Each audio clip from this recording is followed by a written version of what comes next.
Hello and welcome to another video by Rick Miracle.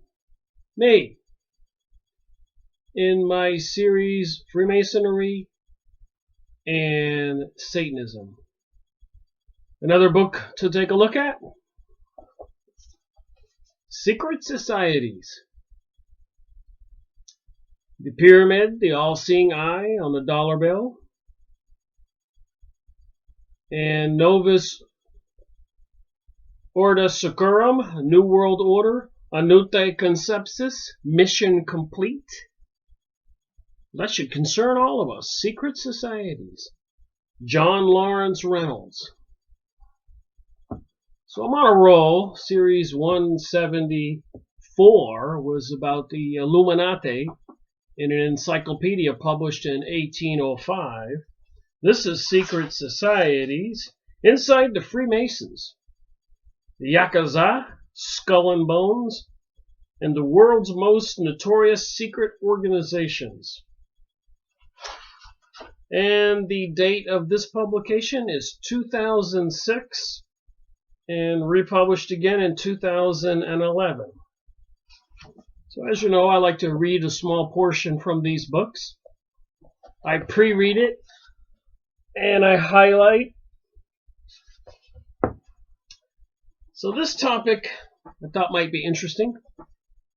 Kabbalah, the origins of the apocalypse. Some kind of doomsday prophecy. The Kabbalah. Alright, here is the fable. A little story here. A man in search of universal truth travels to Israel, where he studies an ancient school of mysticism based on the same Hebrew text from which the Bible evolved. Absorbing this wisdom from the ages from an elderly Jewish scholar, the man achieves a degree of enlightenment he has not been able to attain through other systems of belief. With each revelation of this ancient knowledge, he feels his soul elevated, his power expanded, his insight honed, and his horizons broadened. Upon the death of his mentor, his teacher, the man vows to carry his acquired knowledge to a select group of people who are prepared to engage in the sacrifices necessary to absorb the knowledge and benefit from the teachings. He will spread his message to the ends of the earth, providing humanity with secrets hidden for several millennia. He will convey this power as a means of alerting humanity to its destiny. He will become a new source of the ancient wisdom known as the Kabbalah. Neither a religion nor an organization, Kabbalah is a system of thought drawn from Jewish philosophy, science, and mysticism. And I like to say mysticism is witchcraft for clarity. And many Kabbalists were accused of sorcery throughout the ages. It was the philosophy or the religion, historically, of the Jewish people. And apparently they acquired it while in Egypt, the religion of the ancient pharaohs. All the Egyptian hieroglyphics we see on the stones and buildings. Various interpretations and spellings of the word exist, but they all relate to the notion of a secret oral tradition handed down through generations to a select few students by scholars and wise men. The exclusivity of knowledge and closed structure of Kabbalah gave rise to the English word cabal, meaning the private intrigue of a sinister nature. The Kabbalah, secret societies, high-level Freemasons, Illuminati, Zionists, Communists, Bohemian Grove, Bilderberger Group, Club of Rome. Thousands of these secret societies, apparently based on some ancient knowledge that they want to keep from the rest of us, although they are seemingly coming out of the closet day by day. Part of it's the New Age and New Age agenda, bringing us the gay agenda, transgenderism, and efforts to destroy Christianity and the world as we know it. And they admit it. Series 174 I just went over with the 1805 encyclopedia. That's what they plan on doing. They think that man is enslaved by this modernized society. We aren't able to be the animals they would like us to be. Back to the book. Over time, this definition reversed its flow to the point where these traits now applied to the root word regardless of its original intent. Kabbalah, many believe, functions accordingly to the definitions of Cabal, suggesting a group of Semitic conspirators, so that'd be Jewish conspirators, working in the shadows to achieve devious ends through secretive means. That's pretty clear. And if you go on Yahoo image site and you look up Zionism, you will see that many Jewish people are fighting Zionism. And Zionism is the return of Jews from all over the world, and apparently to rule the world from Jerusalem and Tel Aviv. Read the Protocols of Zion, or the other video I made on the Jewish Utopia.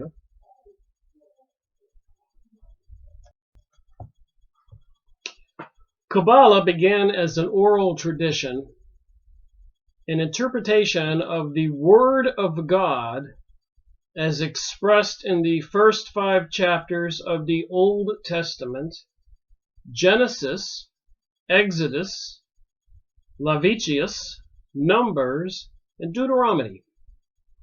I thought about this yesterday. I've made videos on several books of the New Testament: Matthew, Luke, John, etc. I think I'm getting ready to do one on Acts. But I suppose I should go to the Old Testament and pick 1 or 2 of these at a time and read it and make a video. But a lot of us understand Genesis, where mankind came from, Adam and Eve. Exodus, the story about Moses guiding the Jews out of Egypt, etc. And this is just a little bit of information, just another conversation about another book. And maybe we can glean some information here. We can learn a little bit more. At least, again, these videos I make are for my benefit also. I learn a little bit more by reading it and rereading it and making a video and discussing it. In the Torah, which is another book for the Jewish people, a lot of people say are the good Jewish people. In other words, you have Torah rabbis. But they say there's not too many Torah rabbis anymore. Now they're Talmud, which is another book of the Jews, the bad book, in my opinion. And most of the Jews today are Talmud rabbis. The Talmud rabbis, Reformed Jewish people, have pretty much eliminated the Torah rabbis, the good Jewish people. And if you go on Yahoo image site and look up Zionism and these words I'm mentioning, you will see that the Torah Jews, the original Hebrews who still adhere to the belief in God, are against the Zionist Jews who want to change the whole world and seem to be the people into the Kabbalah and also behind all the secret societies. Whether it's the Illuminati, Freemasons, Rosicrucians, Bohemian Grove, Bilderberger Groups, Club of Rome, Heritage Foundation, Council of Foreign Relations, all these things, Jewish political action committees, PACs, controlling our world, controlling our politicians. This New Age, New World Order, all these strange goings on in the world. The 5 books of Moses, these books represent the general philosophical basis for the Kabbalah, including historical descriptions of the origin of Judaism and over 600 specific laws. So what is the truth? And again, I do these videos. It's all meant to have a conversation. I do appreciate people's comments. A lot of people have steered me towards certain books. I've made videos on those books. I've answered a lot of people's comments. And I have been collecting all those comments and am trying to complete a book on your contributions and my contribution, the conversation, so that people can read what other people see and think. Together, maybe we'll get to the bottom of this new age, New World Order, globalism agenda, Agenda 21, Jade Helm 15, where they were dispersing troops all over the United States and using computer software programs, algorithms that makes decisions. So apparently whenever they're going to do what they're going to do to bring about this New World Order, it won't be humans making a decision to, like they do in revolutions, they do something called a purge. They kill people who are undesirables, who they feel might be a threat to their global New World Order. And it won't be humans who makes the decision to go get you or me or anyone else. It will be computers, and they will use meta tags and other keywords, people you know, maybe something you've purchased, a weapon, supplies, preparedness, something you typed in a comment, movies you watch, beliefs you have, churches you belong to. Just saying, this all seems quite real. Back to the book. Those familiar with the Old Testament chapters will recognize that laws are almost non-existent in them, with the exception of Deuteronomy. The other books, especially Genesis and Numbers, consist primarily of stories, analogies as a means of presenting ideas that could be translated into laws. Page 120 from the Kabbalah section of this book. Secret Society's John Lawrence Reynolds. Where laws were concerned, the ancient Hebrews' theology was divided into 3 sections. First was general biblical law, taught to all children of Israel. Next was the Mishnah, the soul of the law, granted to rabbis and teachers. Finally came the soul of the law, the Kabbalah, concealed from all but the most perceptive and worthy Jews. Beyond this definition, things become confusing to the uninitiated. On the one hand, followers of the Kabbalah and Jews generally believe that every word and every letter of every word in the Torah conveys special significance, requiring wisdom and insight to decode its true meaning. On the other hand, stories in the Torah do not follow strict chronological order. The locations of one story versus the other may have more to do with the concept of the belief structure than the relationship to tales preceding and following it. With such an enormous range of interpretations, it's not surprising that various factions have seized on their explanation of messages supposedly hidden in the Torah. One faction even suggests that the entire content of the Torah represents the true name of God, broken into stories in order that mortals, humans, lacking divine discernment, can absorb it. It's a challenging, confusing, and inhibiting task, this attempt at knowing the unknowable, and in one sense, Kabbalah represents a technique of bypassing logic to fathom these meanings with the transformation of the consciousness. This is the New Age, New World Order, transformation of the consciousness. And some people are using the word ascension, transformation of the entire earth. Other disciplines that employ similar techniques to achieve similar results include Hinduism, Buddhism, Taoism, Zen, and some forms of yoga. And yoga is becoming very popular these days. It has been for quite a while. And meditation. So there is this consciousness change taking place intentionally. Originally, extensive training was required to elevate the searcher's consciousness to the necessary level, a process involving a sequence of experiences, even more radical and demanding in its methods.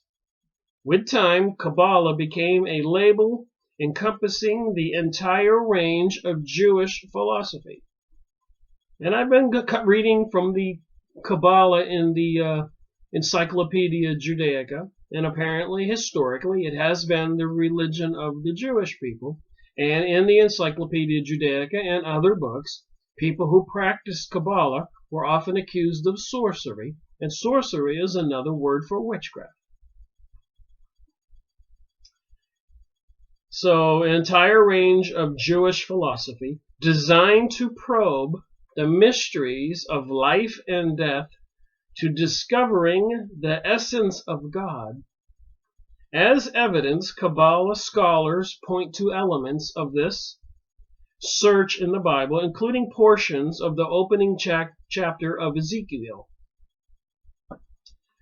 And there's stories and people saying that the stories in the Bible might be some kind of alien beings, and apparently the story with Ezekiel is or another one with Moses guiding the Jews out of Egypt 4,000 plus or minus years ago, that a cloud followed them, and in the cloud, I guess, was a craft, and at night the craft landed, and the people put up a tabernacle, 4 posts and a tent, so these creatures, whatever they are, could come out of the craft and go into the tented area, the tabernacle.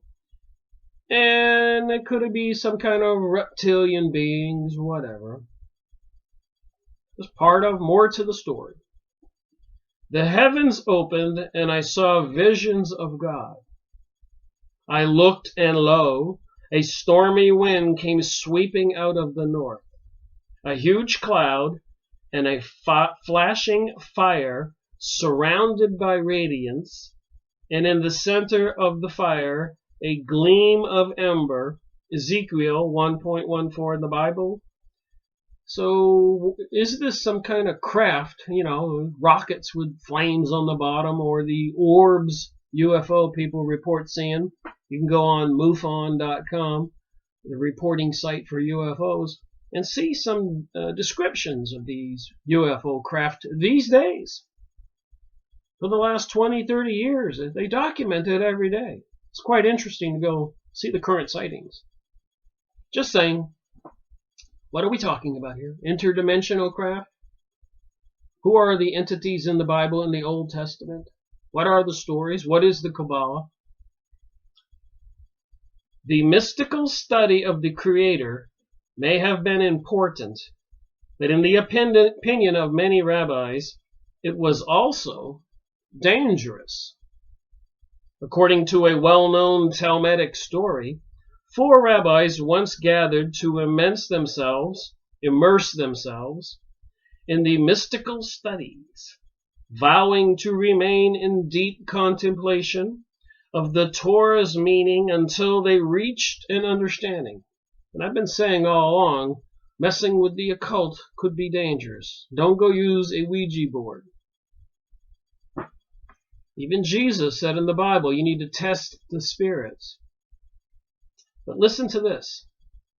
Over time, so these 4 rabbis were going to sit in a circle, meditate on the Torah, until they figured out reality. All right, over time, one of them went mad. Another died. The third became a heretic. abandoning the faith of his fathers. Only the fourth entered the discussion in peace and left it in peace. This tale and stories of others who became mentally unbalanced while engaged in deep contemplation of Kabbalah teachings served for centuries as a warning that these deep mysteries, secrets, are not to be trifled with. So you shouldn't mess with some of this stuff. And here we have all these secret organizations and all these people doing yoga and meditating, studying this stuff. And apparently there's warnings here that you can be driven mad. Whatever the true meaning of the Torah, Kabbalists generally agree that it is best viewed as a practical tool, not as an intellectual exercise. Like all tools, it should be applied for constructive purpose of enlightening humanity and not practiced in solitude with the selfish goal of enriching the reader materially or intellectually. Ultimately, Kabbalists share similar goals with traditional religions, especially with the Gnostics, the study of knowledge. Both seek answers to vexing questions. Why did a good and merciful God introduce evil into the world he created? How could an infinite God create a finite world? How is it possible for humans to know the unknowable? Kabbalah deals with the mystery in two ways, one logical and the other allegorical. The logical explanation states that every idea contains its own contradiction. And since God is the sum of all ideas, he contains all contradictions. Good and evil, justice and injustice, mercy and cruelty, limits and infinity, and other opposites are all united into a greater whole that is God. And if you've been watching some of this channeled material by these famous channelers, Esther Hicks channeling Abraham, Jane Roberts channeling Seth, Lee Carroll channeling Cryon, and the other ones I went over. Even Edgar Casey apparently channeling information from the Akashic records, some kind of permanent records in the ether. You have to kind of listen to what they're saying and pay attention to what I'm reading. Take notes, and you'll see similarities. They're trying to say there's no such thing as sin. It's just an experience. If you want to be a good person, go ahead. If you want to be a bad person, hey, that's your choice. Go ahead.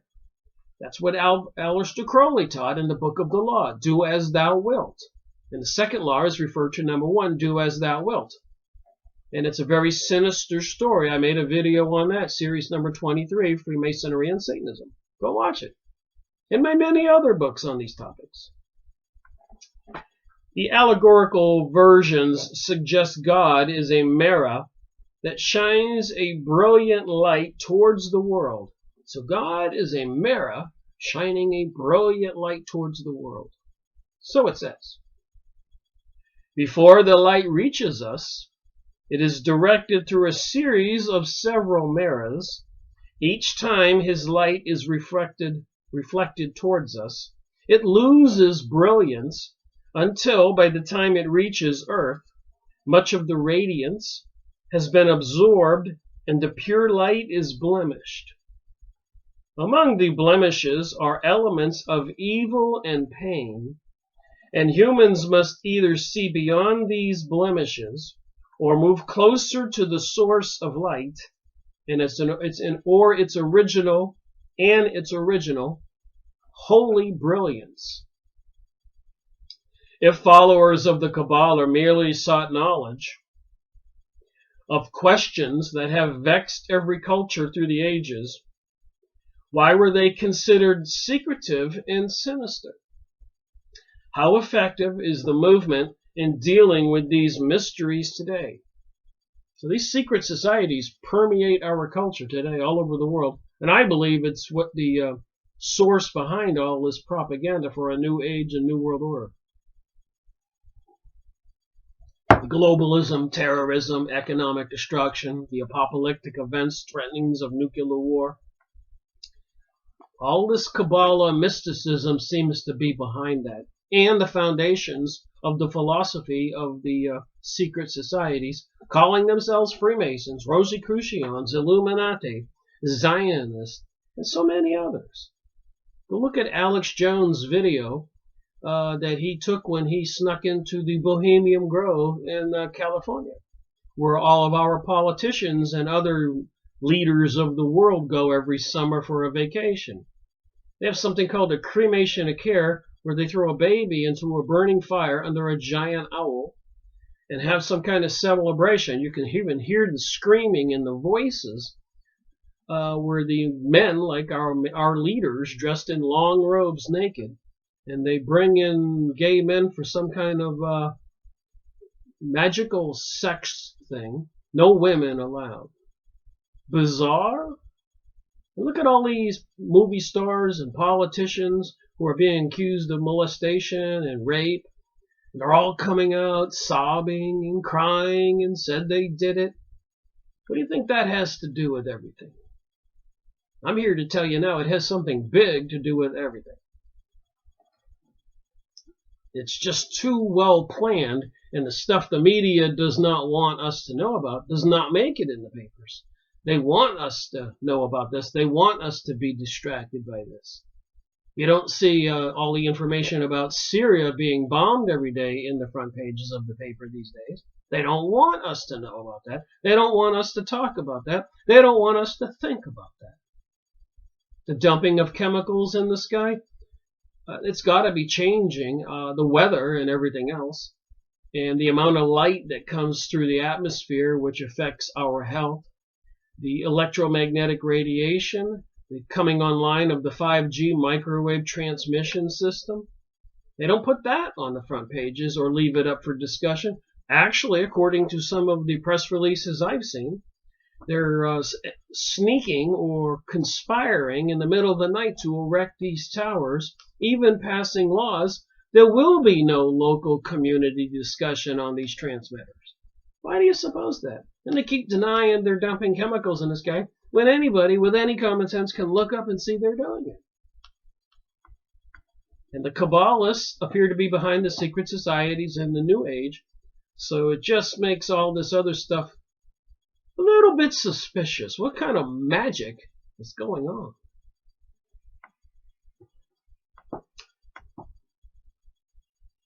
Alchemy.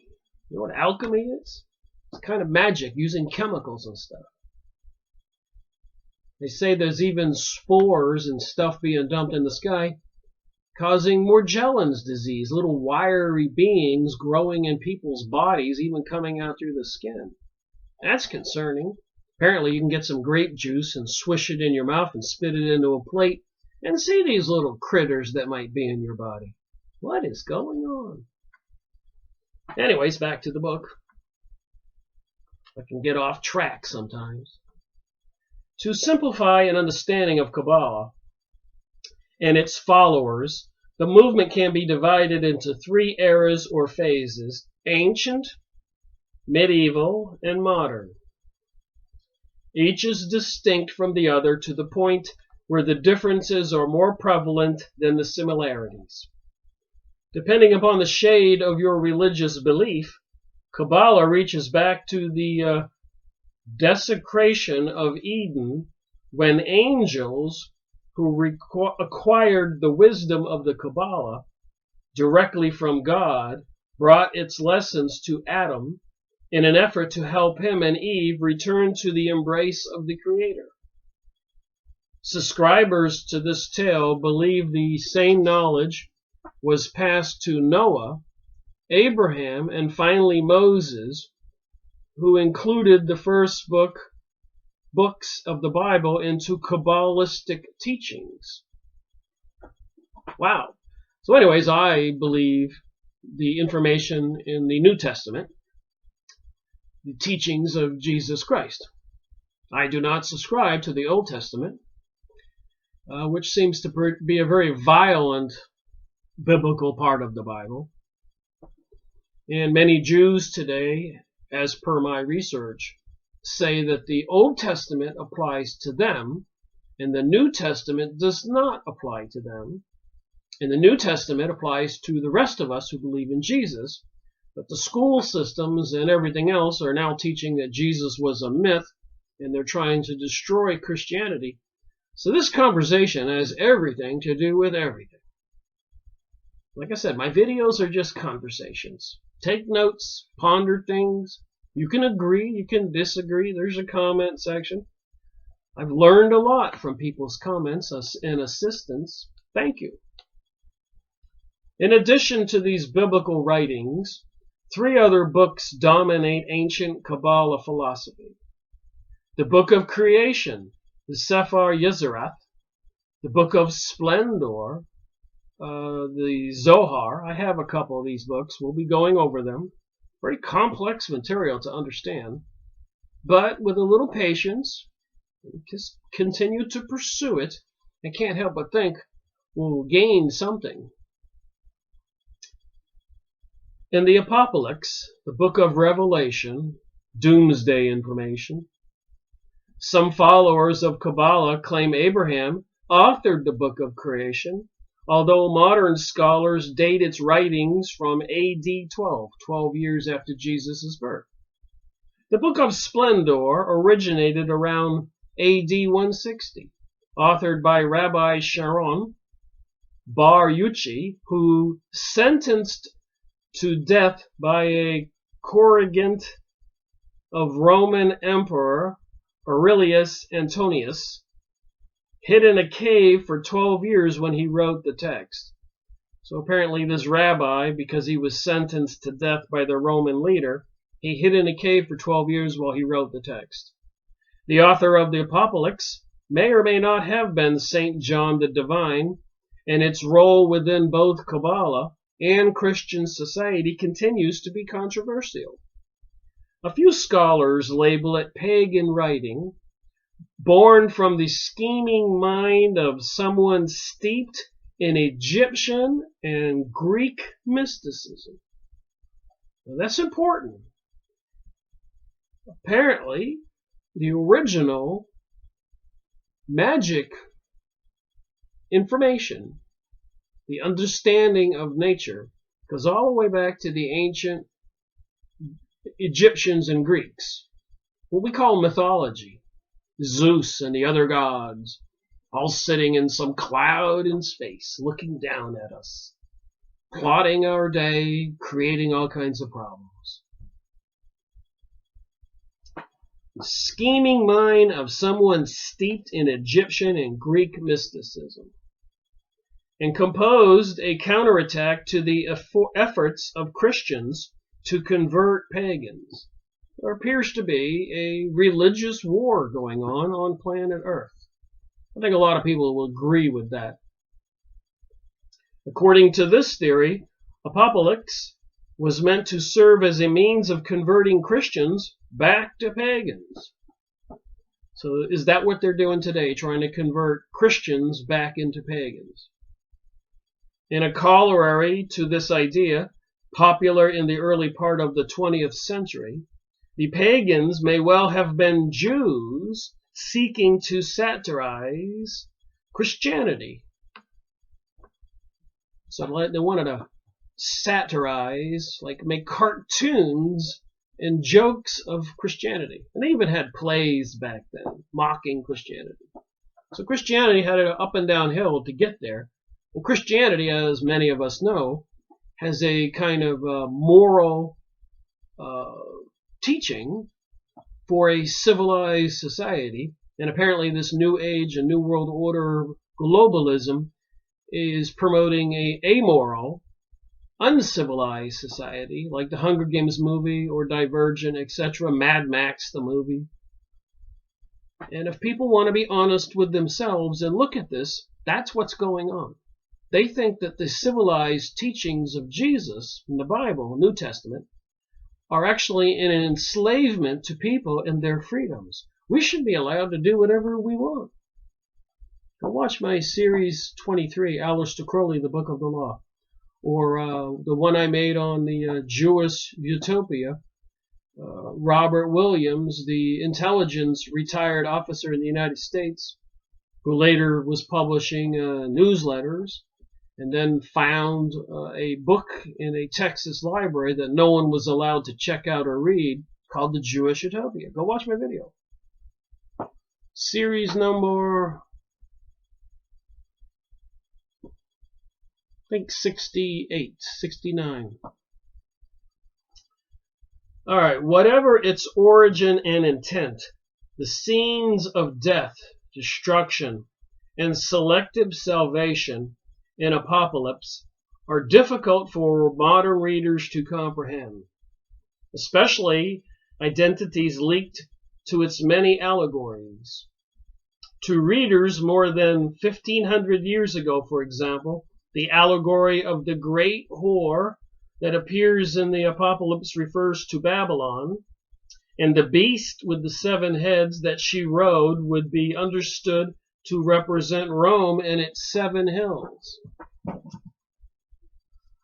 Ignoring these coded interpretations, contemporary readers, especially those in fundamentalist, evangelistic branches of the faith, appeared to delight in the versions of the Apocalypse, discovering prophecies and foreseeing myths that 2 millennia of Hebrew scholars appear to have overlooked. So what is our reality? Really?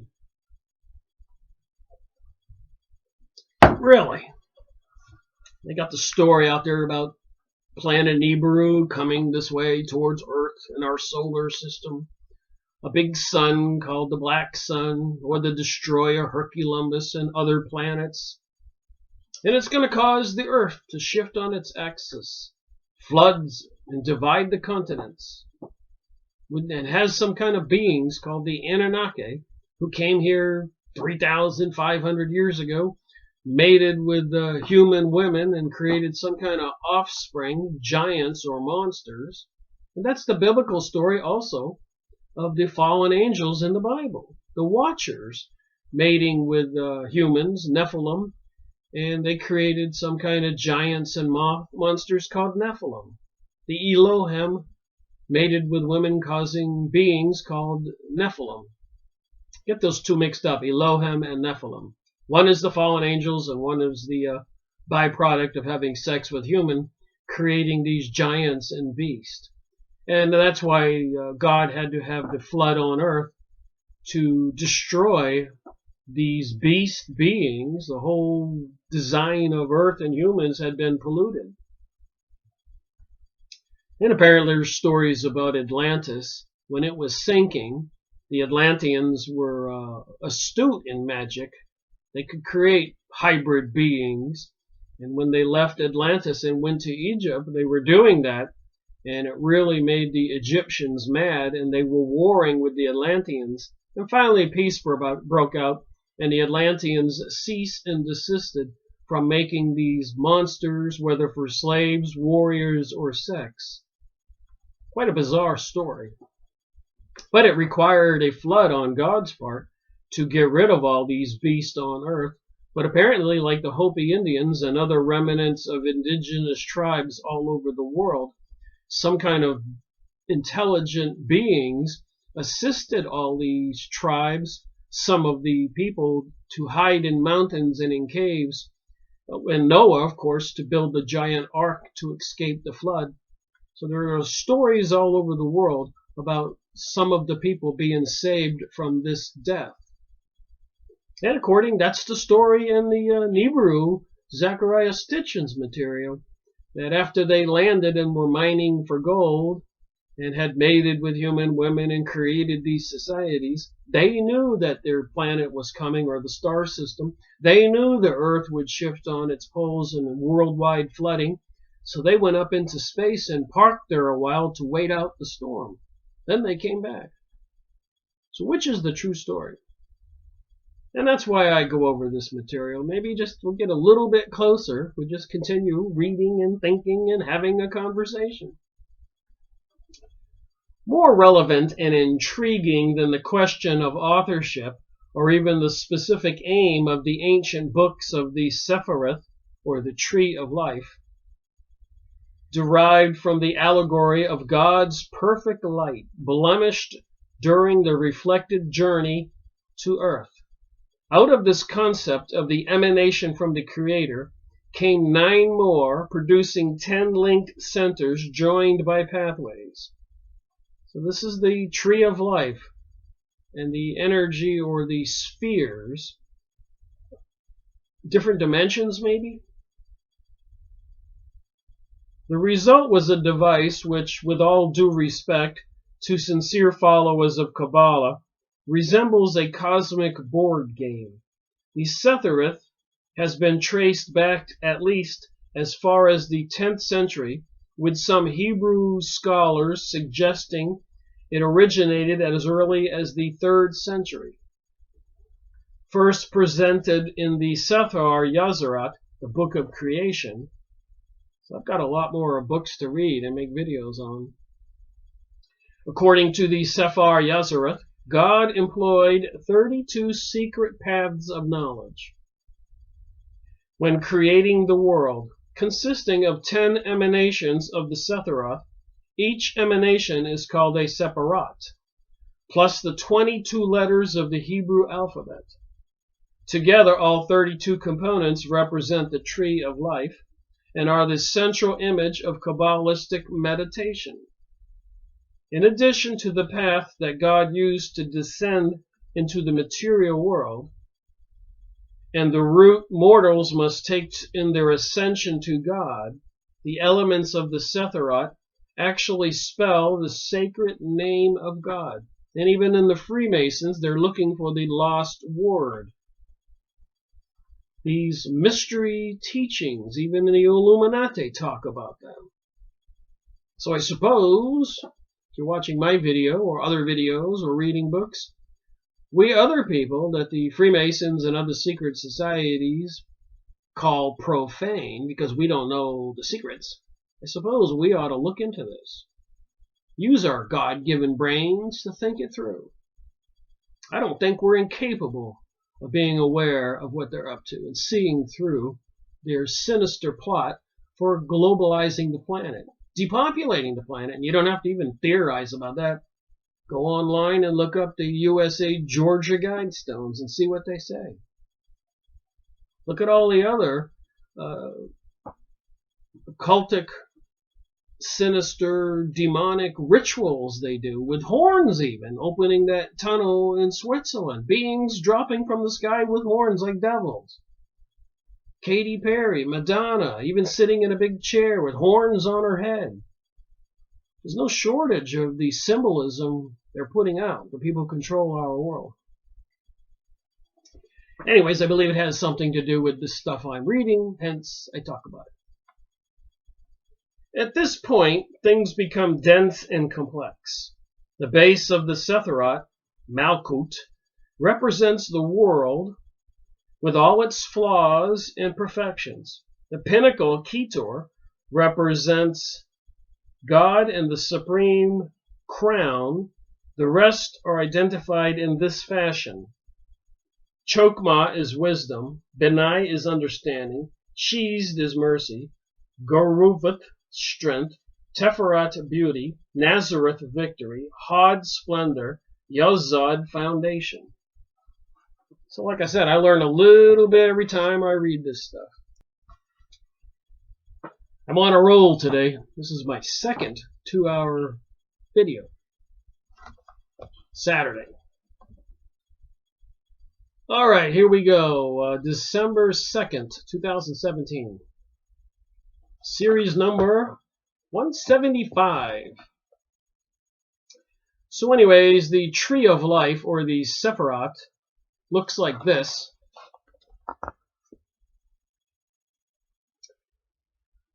Apparently some kind of diluted emanations of God.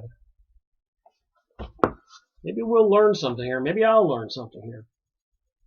I read it once. As you can see, everything is highlighted.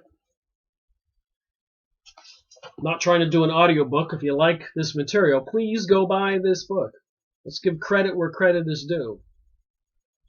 I'm not making any money on this, and I feel this is a good way to have a conversation, read some of this, a few pages, and educate ourselves into some of these topics. The ancient Sephiroth, or Tree of Life, tracing the path from earth to heaven's perfection. 3 triangles are formed by the 9 Sephiroths and connecting pathways above the Malkut. These symbolize the human body. The topmost represents the head, the middle represents the trunk and arms, and the bottom represents legs and reproductive organs. Employing the Sephiroth, get this, listen up. Remember secret societies, the Kabbalah, this is their religion. Listen to what I'm saying when I talk about magic and abilities. And they swear under threat of death not to divulge the truth. Even in the Illuminati, the material I just read, when the guy is initiated, he has a sword pinched right up against his chest, threatening to kill him if he tells the secrets. So listen to this sentence. Employing the Sephiroth, mankind can ascend to God by moving upwards through one Sephiroth at a time, gaining the wisdom of each before moving on to the next. Each Sephiroth is divided into 4 sections, with each section representing one of the 4 worlds. 4 worlds? The world of the archetype, the Alzuth. The world of creation, the Braha. The world of form, Yazarat. And the material word, Azarat.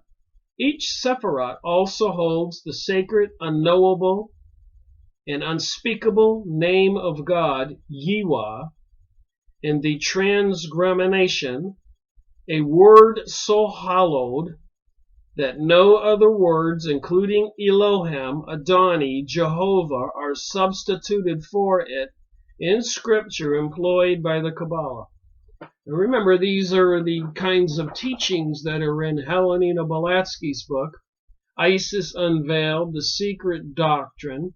And of course, her organization, the Theophist Society, was responsible for the Lucifer Publishing Company, Lucifer Magazine. I've been making videos on these topics, and I will continue to do so. We'll go over it and go over it and go over it until we get it, if you watch my videos, or people give up. Adding a fill-up of gamemanship to the concept of the Sephiroth as a religion philosophical puzzle or ecolastical Ouija board was the principle that angels guard every Sephiroth. So when you meditate and you want to put your meditation thought on the first sphere on the bottom, and then the next one and the next one on the Sephiroth, you meditate on each one of those little circles. Apparently you're supposed to gain some kind of wisdom, but at each one of those circles, apparently there are some angels guarding it so you can't get through. That's what it says here. Their role, these angels guarding these spheres, getting further and further away from the emanation of God, the angel's role is to prevent climbers from ascending closer to God unless they possess the acquired wisdom, purity of soul, and determination to continue their climb to the next Sephiroth.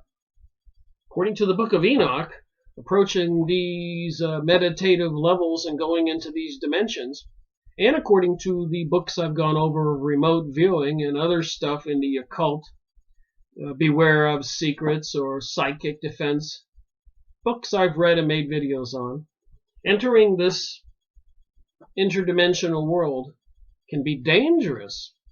You can get killed. Even Separate Reality by Carlos Castaneda. I made a video on his book.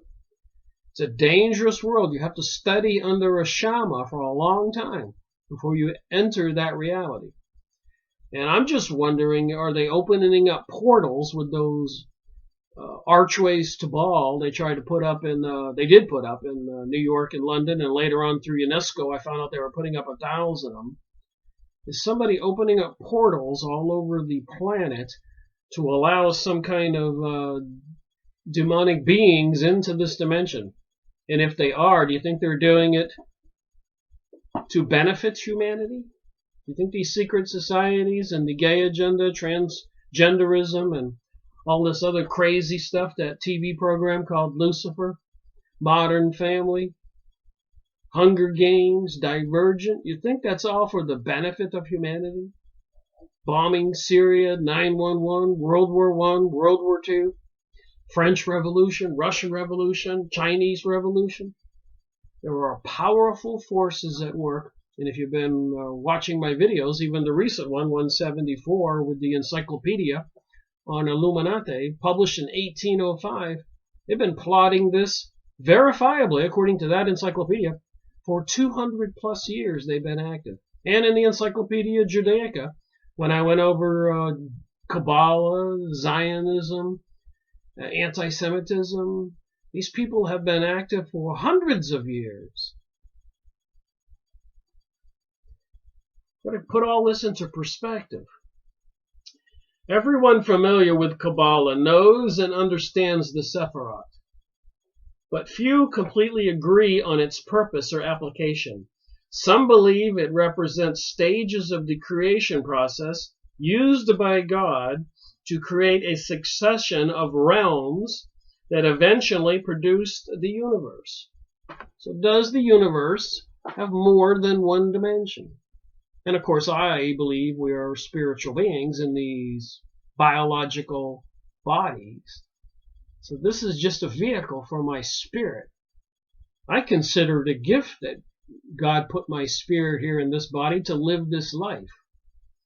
Apparently, other people are more perverted in their plans for their bodies, with all these Pizzagate, pedophilia, other sexual deviance being promoted. Some kind of sinister, satanic, sexual religion. I wouldn't be able to say all that if I hadn't read a lot of stuff. Others suggest that it signifies fundamental laws of physics, such as gravity and magnetism. The ancient mystics, the Sephirot, provided unlimited opportunities to explore, intellectually and spiritually, the primary mystery of life, tracing its path, accessing its components, and exchanging views on its meanings, generated as much cultural diversion for them as any 21st century electronic entertainment device produces for ourselves. So like I said, I got the Encyclopedia Judaica about 4 feet long, stacked of 16 books. And a lot of these rabbis and mystics have spent entire lives in yoga, meditative states, trances, trying to find out and communicate with the other side. And apparently they did. They get connected. And they become possessed. I've been going over this material. And then people watch these channelers giving advice on TV or lectures. Where is it coming from? All right, so the people have been absorbed into this like people these days are absorbed into electronic entertainment games and devices and TVs. This explains why Kabbalah and the use of the Sephirot spread across Europe into Germany and Italy, and how it spawned multiple offshoots and interpretations. And remember, wherever the Hebrews went, the Jews went for thousands of years. They generally wore out their welcome and were banned or exiled or imprisoned or burned at the stake. And a lot of the Kabbalists were accused of sorcery. So what can they do? And what powers does it have that they can dominate society? And what perversions, amoral things, immoral things do they embark on? Sexual orgies or sex with children? Animals? Witchcraft? Sacrifices? Are these fair questions to ask? I think so. I think they should be asked and investigated. Common sense needs to prevail. I don't think the world really wants it to be about chaos and anarchy, like President George Bush Sr. said would be needed, and out of the chaos and anarchy would come the new world order, a rule of law. But I ask, whose laws? The secret society, world controllers, and corporations? Look what in the press release today in the news. The tax bill in 2017 was just passed for next year, I guess. And the large corporations and their wealthy people were the beneficiaries. Well, who would have thunk of that? Yet again, the little people are oblivious to what's going on and don't want to seem to wake up. These varying meanings were either staunchly defended by its adherents or discussed only in code at secret meetings, secret societies, the Kabbalah. The complexity of the Sephirot's design and the density of its interpretation, its role as a code-breaking device available exclusively to Kabbalah devotees, and latent anti-Semitism, all bred fear and suspicion among outsiders, many of whom suspected that Kabbalah devotees were members of a secret society bent on overthrowing Christianity. So it's not me saying this. This complaint, this accusation, has been alive and well for hundreds and hundreds of years. And it just seems to move on or go around things that get in its way. People die. Countries get overthrown. In the 13th century, a Spanish Jew named Moses de Leon injected new layers of mystique into Kabbalah. Remember, the Kabbalists were called sorcerers, which is witchcraft. So new layers into the mystique into Kabbalah and new sources of paranoia among outsiders who considered the movement a threat. So they would call me paranoid for being aware of these symbols in our reality. And admittedly, even the Pope and other leaders are calling for the New Age, New World Order, globalism, sustainability, biodiversity, going green, climate control, climate change, pollution everywhere, poisons, toxins put in our food. And these secret societies are in charge of our planet. Does anybody doubt that? The corporations, RAND corporations, all the huge corporations. And the CEOs and the leaders that go to these secret societies, Masonic organizations, Freemasons, Rosicrucians, Bohemian Grove, Illuminati, Zionists, Communists, they study the Kabbalah, this mysticism. Doesn't sound very beneficial to the world, to we the people, like the Rosicrucians apparently were responsible for the Georgia USA Guidestones. The plaque says R.C. Christian. Who do you think put them there? What's their philosophy? I've made videos on the Rosicrucian books too. Go watch them.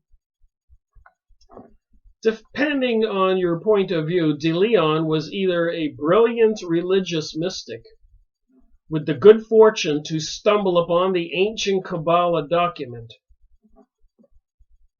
or a medieval P.T. Barnum creating a fake circus of Kabbalah.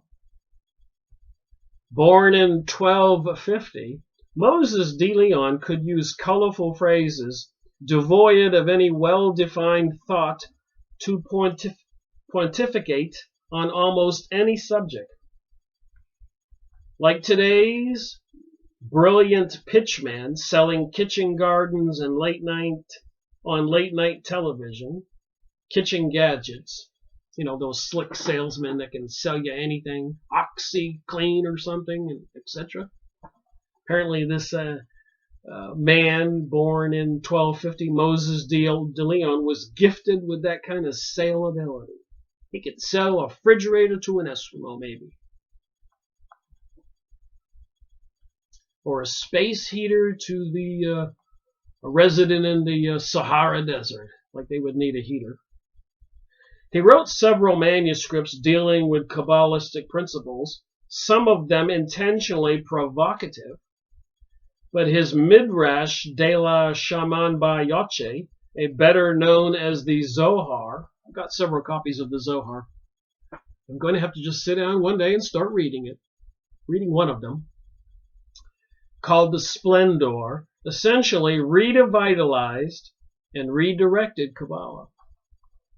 Written in Aramaic, the language of the Arabs, the language of the Talmud, the Zohar, is an extended commentary on the Torah, the Jewish Bible book, the first 5 books of the Bible, seeking to explore the mystical aspects of its familiar stories. The Zohar defines the human soul as comprising 3 elements: the nephesh, or the lower animal part, linked to instinct, and the bodily cravings, ranch, or middle soul, containing moral virtues, Nibash, the highest member of the soul. Besides separating man from animals, the Neshama enables humankind to share in the afterlife. De Leon, who claimed he had come into possession of the original document drafted by Rabbi Bar Yochi, produced and sold several copies. From the onset, from the beginning, readers of the Zohar were split about its meaning and authenticity. The most ardent followers of the Kabbalah, and many eminent scholars of the Talmud, accepted de Leon's claim that the Zohar's contents were revelations from God handed down through Rabbi Bar Yochi to his devoted disciples more than 1,000 years earlier. Others were less certain, and more than a few suspected de Leon of fraud. The latter opinion is supported by the story of a wealthy man who, following de Leon's death in 1305, approached de Leon's widow and offered a large sum of money in exchange for the original ancient document of the Zohar. The widow, left destitute, confessed that there was no original. Her husband had been the sole author. When I asked him many times why he put his teachings into the mouths of others, she replied, he always answered, the doctrines placed in the mouth of the miracle-working Shamaran would be a better source of profit. So this guy was writing these things and saying other famous people wrote them so he could make more money. So it said. Where did they come from?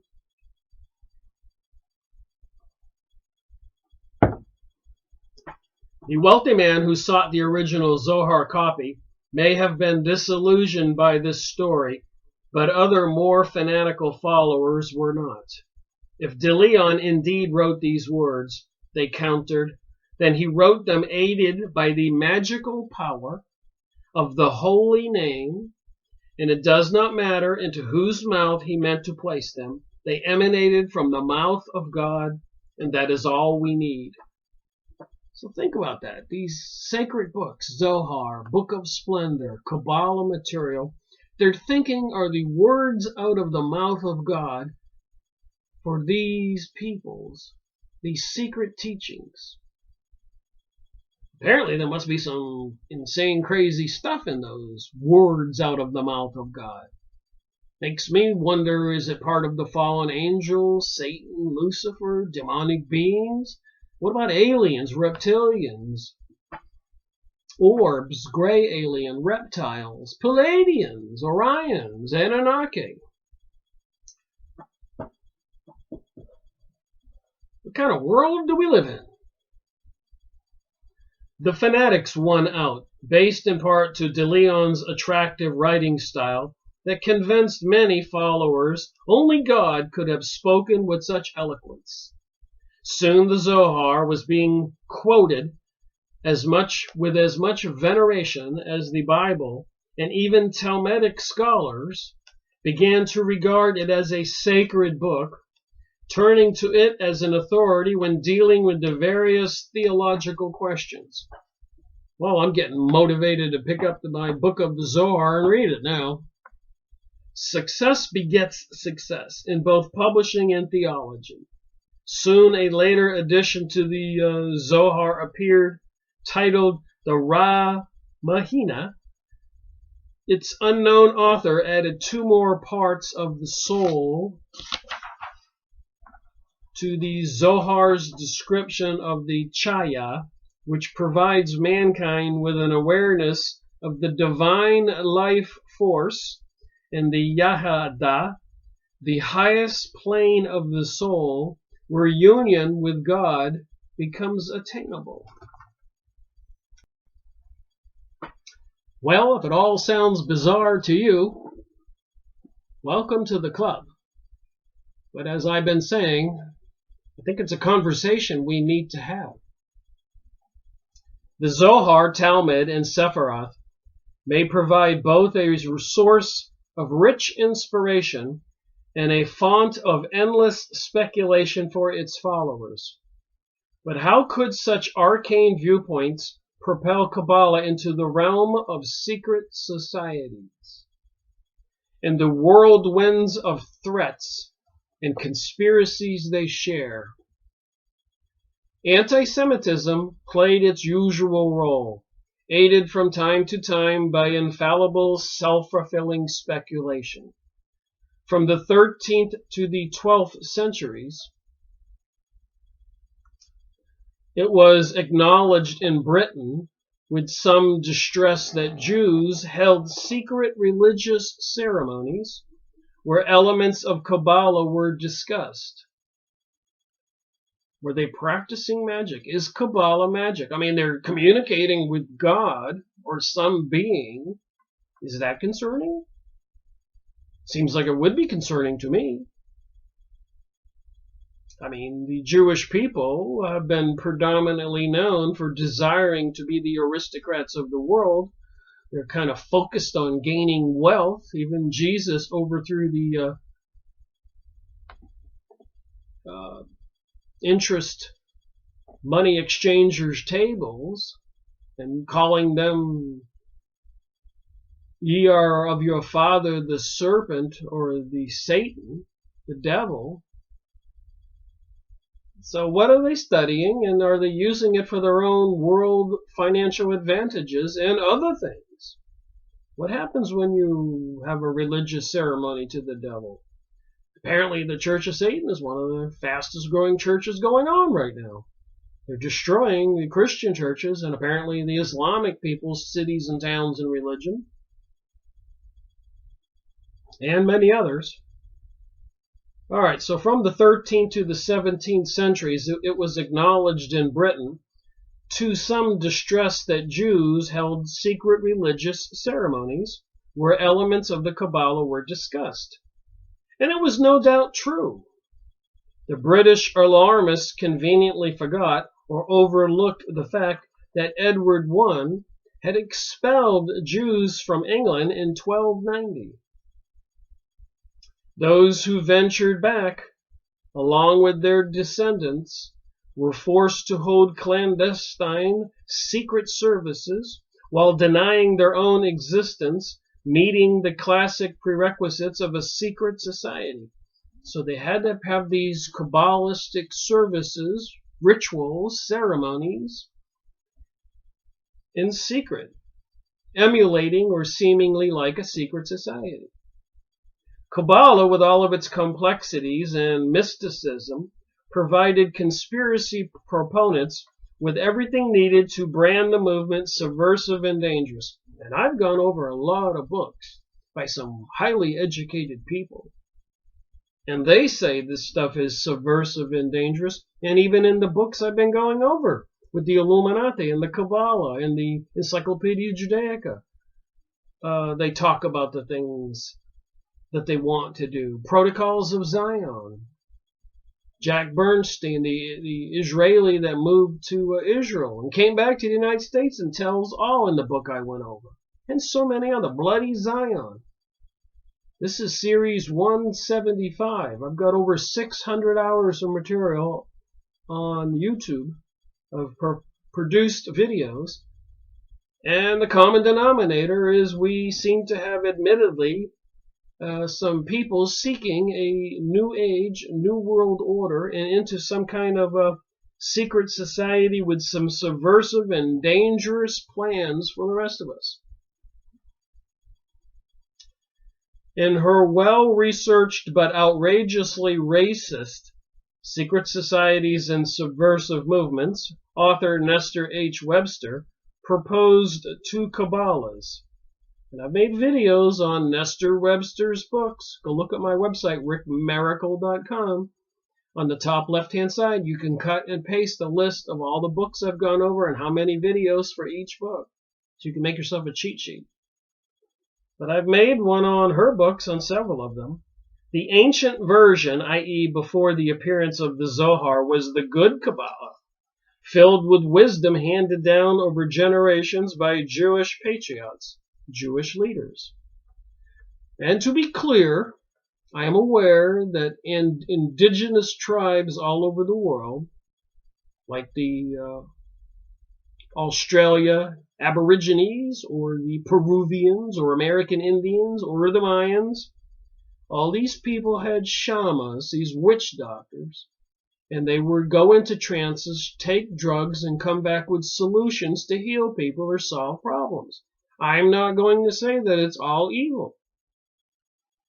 But even the shamas, when they were selected as children, some of them grew up to use this ability to communicate to these other dimensions. They learned magic. They used it for selfish purposes. And they were sometimes burned at the stake for it. So I'm not saying it's necessarily evil to learn this stuff. But when they do it in secret and they're doing things to control our world or steal the wealth and health and lives of people, well, then we should maybe educate ourselves that this does exist. There's a lot of deceptions going on. The modern Kabbalah, including the Zohar and its spin-offs, was simply evil. That's what it says here, page 128. The modern Kabbalah, including the Zohar and its spin-offs, was simply evil. That's this author.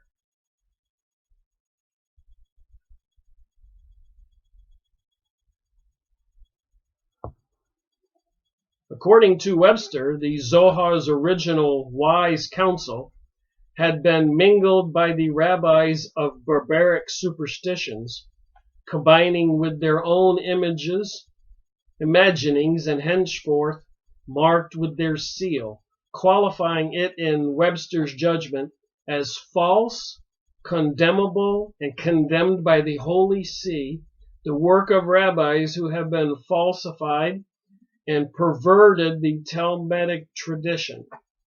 So again, if you go on the Yahoo image site, look up Zionism, plenty of information out there, pictures.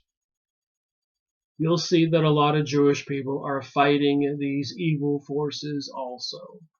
Rabbi Marvin Anthelman's book, To Eliminate the Opate, Volume 1, Volume 2, I made videos on those books, clearly indicate that a lot of rabbis, Torah rabbis, were fighting the Talmud Jews, the Talmud rabbis who were into the Kabbalah. And Rabbi Marvin Anthelman was leader of the USA Jewish Congress in the United States. No small thing. PhD author Henry Makow in Canada wrote the book Illuminati, the Cult That Hijacked the World, and so much more. Go look up Henry Makow, M-A-K-O-W. and so many more books and material. You just got to be in denial if you don't want to see that this stuff is real. Whenever the opportunity arose, the antics of one individual or another served to personify Kabbalah and its subversive nature for people who choose to see it in that light. None was better suited for the task in the mid-1700s than Hiram Samuel Jacob Falk, a well-known London eccentric. In addition to promoting the association with Kabbalah, Falk claimed to perform miracles, a talent he drew from the wisdom of Kabbalah. So, could people perform miracles learning this Kabbalistic magic? Seems they can do some things. Falk could burn a small candle for weeks, fill his cellar with coal by repeating a special incantation. So here he's going, hocus pocus or abracadabra, special incantations, and he fills his coal bin in the cellar full of coal. And if you go on the Stephen Greer serious UFO material, he organizes groups of people to go to remote parks or beaches, and they look up at the sky and they do incantations evoking some kind of beings to appear. Stephen Greer.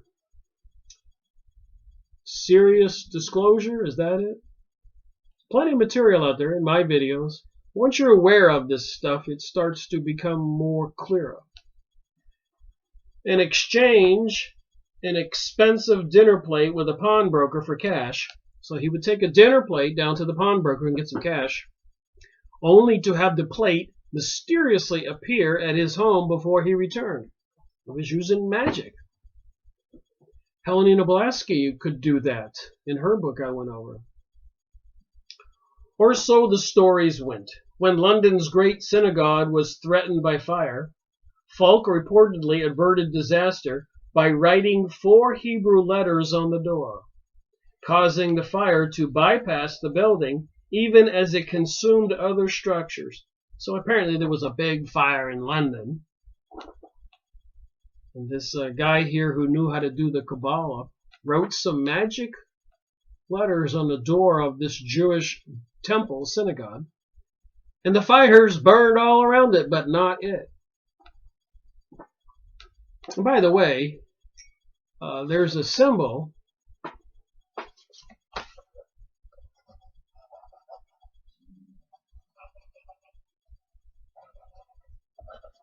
like this. Probably drawing it wrong.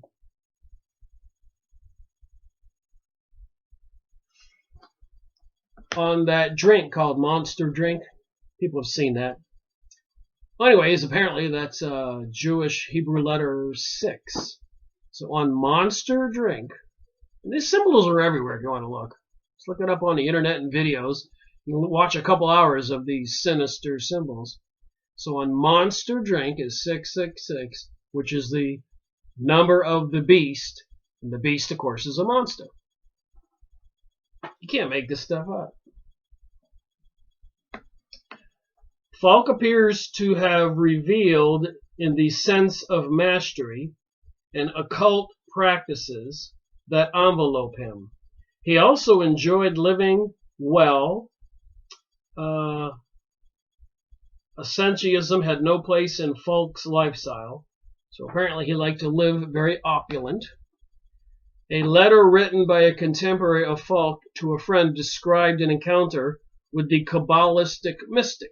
So what would you call a Kabbalistic mystic? Wouldn't you call that a witch or a sorcerer? You can put numbers on a building and it won't burn. You can get yourself great wealth. Pawn your dinner plate and it reappears back at the house. Who wants to believe this stuff? And of course the mind control is out there so that people don't take this stuff seriously. When I grew up, they had a program called I Dream of Jeannie, or Bewitched. I Dream of Jeannie, and Bewitched, and then of course the monsters. So they were being lighthearted and making fun and mocking this stuff. So the rest of us just thought it was funny. Look at what they did with the Germans with the Hogan's Heroes series, making the Germans look like stupid fools, which anything could be furthest from the truth. They were fighting the whole world, but they were mind controlling us.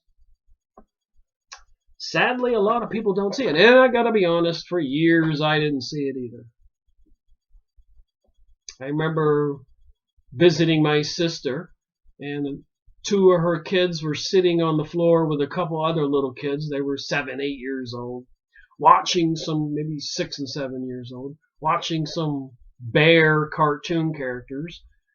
Susie Bear, Tommy Bear, Nancy Bear.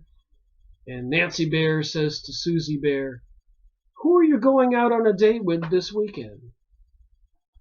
And Susie Bear says, "I'm going out with Tommy Bear." And she goes, "Well, you can't go out with Tommy Bear. Last week you went out with Betty Bear, a girl. You got to pick whatever you want, a girl or a boy to go out with." And Susie Bear said, in the cartoon, the kids are sitting there on the floor. I couldn't believe I was watching it. And the cartoon bear says, "I can go out with men or women, whatever I want." They were programming the kids. You can watch your own kids' cartoons if you don't believe me. You don't even have to have kids. Just turn the cartoon channel on and pay attention to what they're saying. You'll be shocked. I've gone over a lot of this stuff in my videos. All right, here's this guy, Falk, apparently, in his chamber.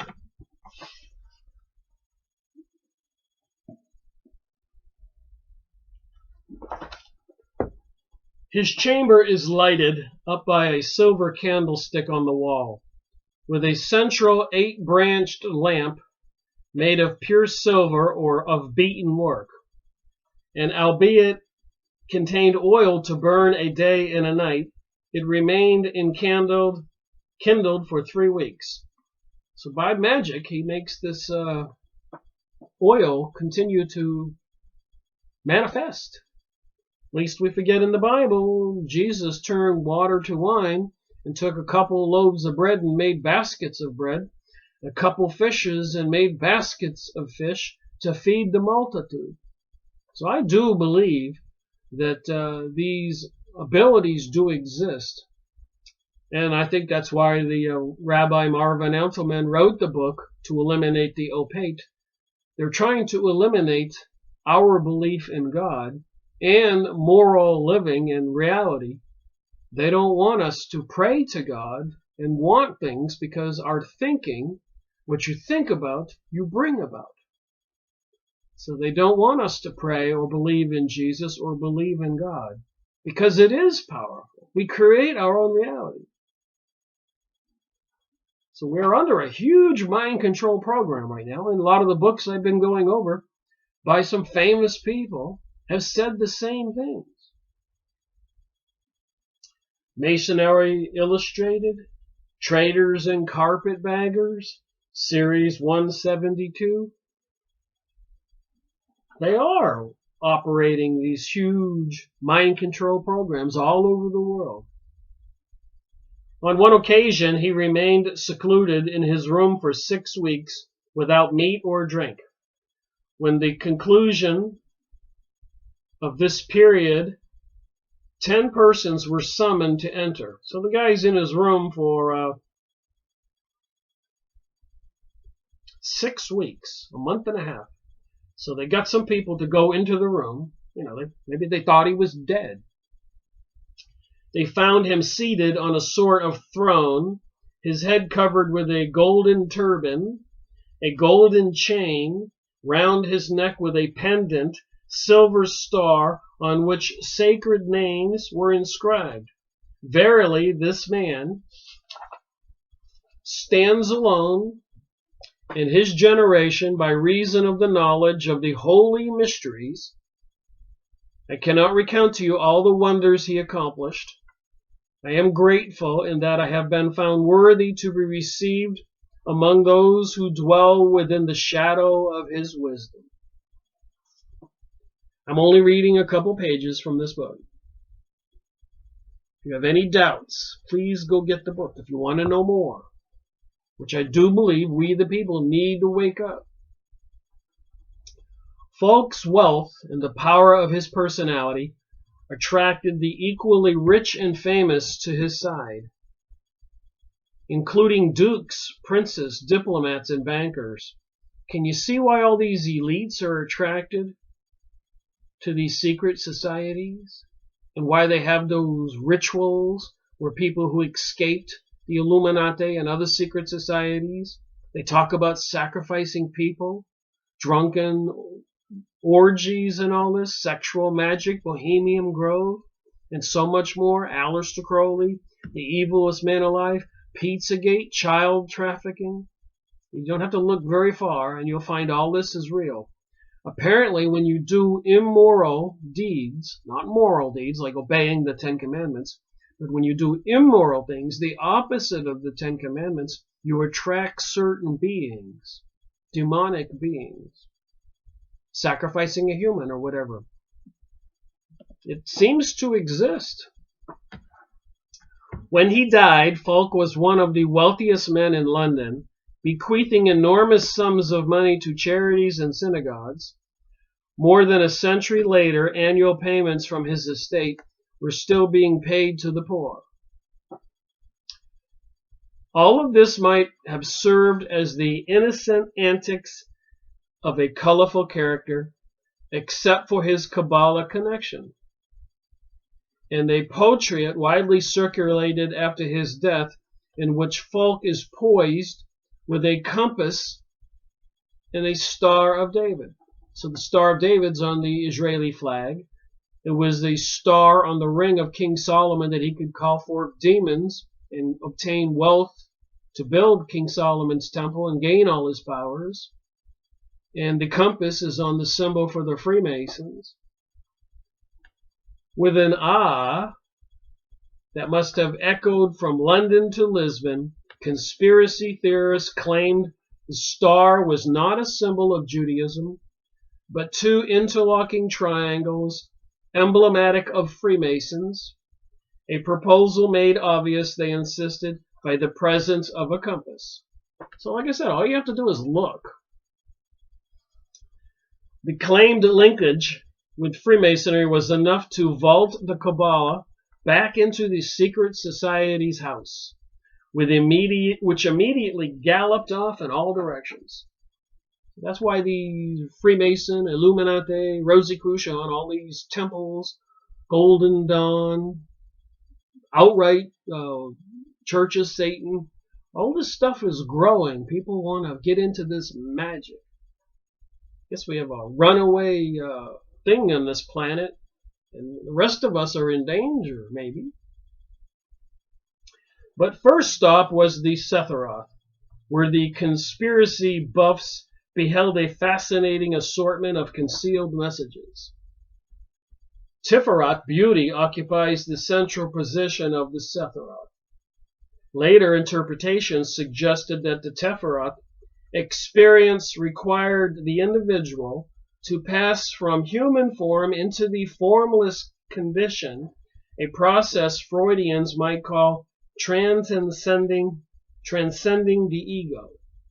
Would that be kind of leaving your body, remote viewing, people practicing yoga, meditation, leading to rebirth or resurrection, eventually metamorphosizing into a symbol of Christ? From there, it was a small step to associate this with the Holy Grail, supposedly possessed by the Templars, later on called the Freemasons, and later Masons, inspiring fresh connections to new galaxies of secret conspiracies. These revised interpretations, limited only by the instigator's imagination, produced a herd of unrestricted, uninhibited, and often unfathomable organizations that treated the various occult philosophies like a smorgasbord of mystiques waiting to be sampled. Wow, so many people want to get into these secret societies to learn all these occult philosophies and magic waiting to be sampled, so they can dominate and get wealthy and rule over other men and be the aristocrats of the world. What do you think about the New Age and New World Order and this new religion? Doesn't seem like it's going to be too good. Page 131, moving on. One of these groups was the Hermetic Order of the Golden Dawn, which employed Kabbalah philosophy as the foundation of an exotic stew combining the Sephiroth with various Greek and Egyptian deities. Now you know why the Horus, all-seeing eye, Osiris's and Isis's sun is on the U.S. $1 bill. Why Washington, D.C., the street plan is like a giant owl. And so many others. Just go look up some videos and watch the material. It's there. For added flavor, Hindu and Buddhist theories were added. The pottage served on dishes borrowed from the Freemasons and Rosicrucians. A lot of this information here is vindicating the things I've been discovering and I've been saying. That's why I continue to do this. I don't want people to think I'm just making stuff up. Riding the wave of interest into the occult, the Golden Dawn attracted members of the British elite, whose lives needed an injection of mystery regardless of the origin or validity. Perhaps the most admired and celebrated of the Golden Dawn members was the poet William Butler Yeats, who we have seen also plumbed Druidic thought for inspiration. So I've been reading a little bit about the Druids also.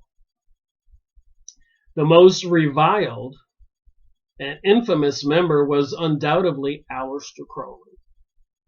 So he was the one that was using group sex orgies and sex with children and sacrificing children, so I understand, to bring about the interaction or communication with demonic beings. And according to Rabbi Marvin Antelman's book, To Eliminate the Opates, Volume 1, Volume 2, a lot of that is detailed also. So apparently these immoral things like sex with children or sacrificing humans, etc., these immoral, sinister, evil deeds create some kind of connection. And they don't want people who are Christians like me or other people in other good religions to pray, because that makes another connection. You pray to God, you connect to God and Jesus. So if they're trying to destroy we the people out there, the population, our belief in any religion, and they want us all to be buying this program of this new philosophy, do as thou wilt. And they're bringing us the decadent TV programs, and a lot of people are aware of this. And Aleister Crowley was certainly accused of all these decadent, perverse things. You can just go read up on him a little bit and see that it was quite insane. The guy was definitely a sick person. And a lot of these people, when they get into these sinister religions, they do seem to turn towards the dark side. You can see it in their face. I'm not going to name any names, but some of them have been presidents lately. Born in 1875 in a family that inherited substantial wealth from his grandfather, Crowley became fixated on sex in the midst of the strict high Vatican values, a contradiction that may explain his bizarre life. So they use something called sexual magic. Well, look it up. I will tell you, looking up like witchcraft holidays or witchcraft magic sex, I caution you fairly, you might not want to look it up.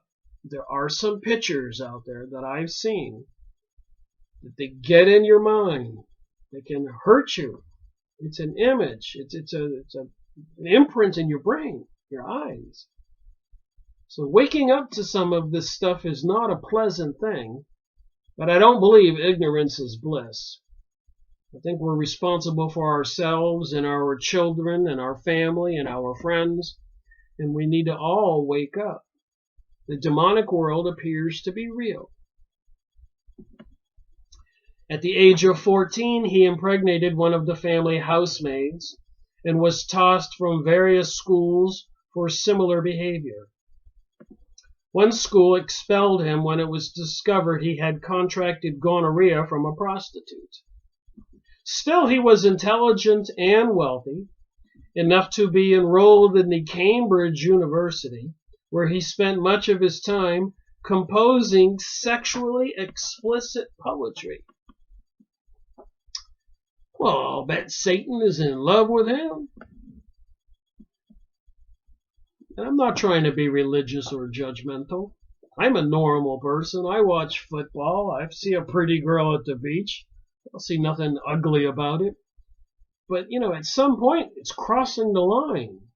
Pizzagate, child sex, child sacrifice, even human trafficking, women since they were children raised in these organizations to be sex slaves. Kathy O'Brien, so many more. Go watch the videos on YouTube.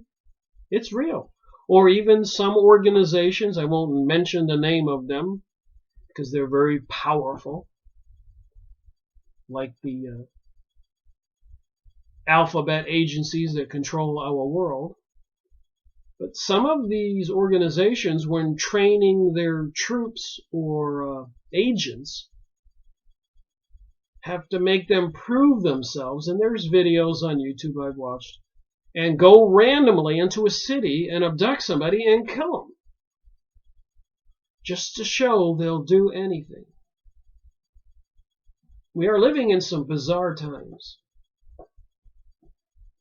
So he spent much of his time, Aleister Crowley, composing sexually explicit poetry. On the day he turned 21, having claim to his portion of the family inheritance, Crowley left Cambridge with little regret on either side and launched a life of sexual excess, narcotics addiction, extensive travel, and mystical curiosity. Wow, the Illuminati would have loved to recruit this guy. He even found time to write several books. Joining Golden Dawn exposed Crowley to the Sephiroth. Inspired by the idea of a mechanical means, here's a picture of him in this book.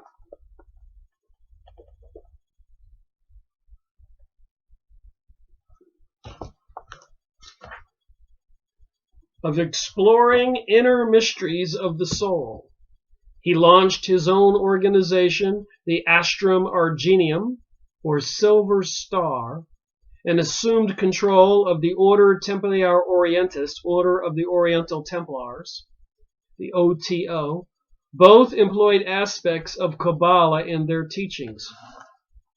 Do you get it yet from me reading this book?